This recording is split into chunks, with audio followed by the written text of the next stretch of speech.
This happened a couple of weeks ago. I work the night shift at Walmart.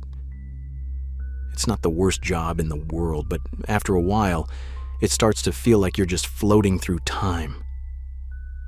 The nights blend together, same shelves, same routine, same dull hum of the overhead lights. Hopefully something better comes along. I usually hang out in and stock the electronics section, which is nice because it's quieter than the other areas. People don't exactly come rushing in at 2 a.m. to buy phone chargers and Bluetooth speakers. Most of the customers are either night owls killing time or truckers grabbing last-minute supplies before heading back on the road. That's why I noticed him. At first, I didn't think much of it. Just another guy wandering the aisles, probably waiting for someone, but after a few minutes, I realized he wasn't shopping. He wasn't even pretending to. He just kept appearing. Every time I glanced up, he was lingering nearby, hovering in the next aisle over, or standing a little too still by the clearance section. He wasn't looking at anything. He was just standing there, watching me. I told myself I was overthinking it. The store's big, and maybe he was just taking his time. But the way he moved, always just close enough for me to notice, never actually picking anything up, it set something deep in my gut on edge. I was waiting for him to just get on with it and ask for my number, but he never approached me. It was like he wanted me to see him, which didn't make any sense to me. I went to radio someone about it, but realized that the batteries in my radio must have been dead because it wasn't working. Eventually, I started debating whether I should go find a manager when I felt a hand wrap around my arm. I nearly jumped out of my skin, but before I could react, a woman's voice rang out. Loud, friendly, overly familiar. "There you are!" She launched into a little spiel about how she had been looking all over for me. I turned, completely thrown off, and saw a woman I had never seen before in my life. She was smiling, her grip firm on my arm like we were old friends reuniting. Before I could say anything, she leaned in and whispered, her tone dropping to something low and urgent. "That guy's been recording you. Follow me." "Follow." My stomach dropped. I turned my head slightly, just enough to glance back. The man was still there, only now he wasn't even pretending to browse. He was staring right at me.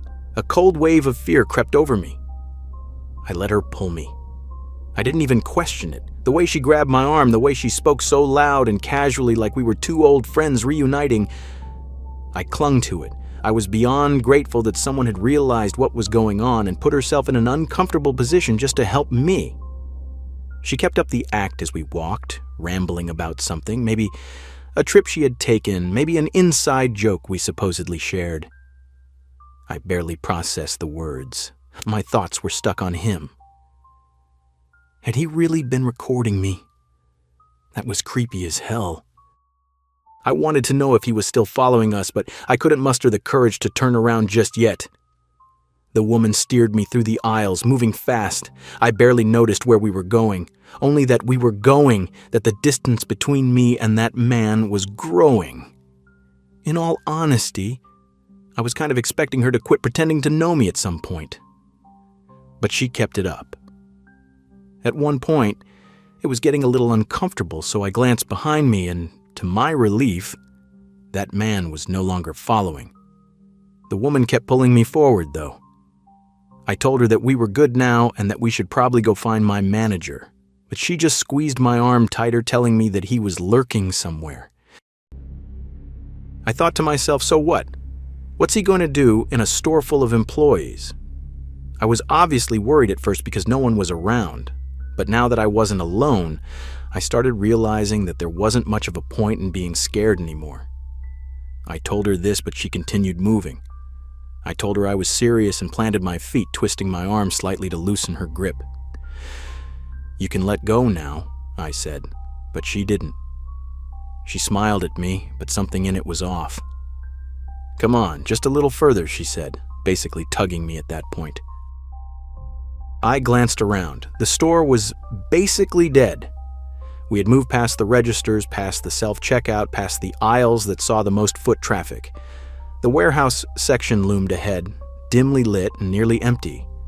Beyond that was the side exit, the one without cameras, the one employees use for loading shipments. That's when it dawned on me. She was leading me straight to the exit. I didn't think. I screamed for help as I yanked my arm free of her grasp with all my might. She lost her grip just enough for me to pull free.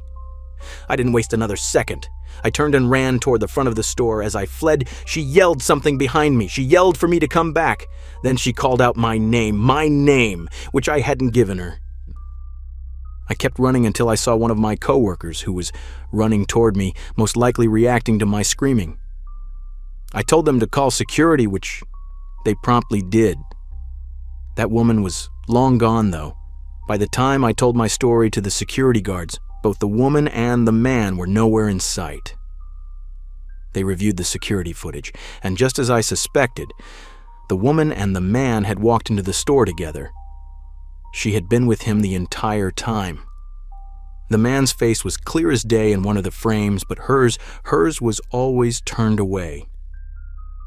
I had a feeling she was the mastermind behind the whole thing, so I was infuriated that the cameras hadn't picked her face up. Every second of it had been planned. The police got involved, and the whole thing went down as a failed abduction attempt. I'm still waiting for a resolution. That man should definitely be easy to track down, given that his face was caught on camera.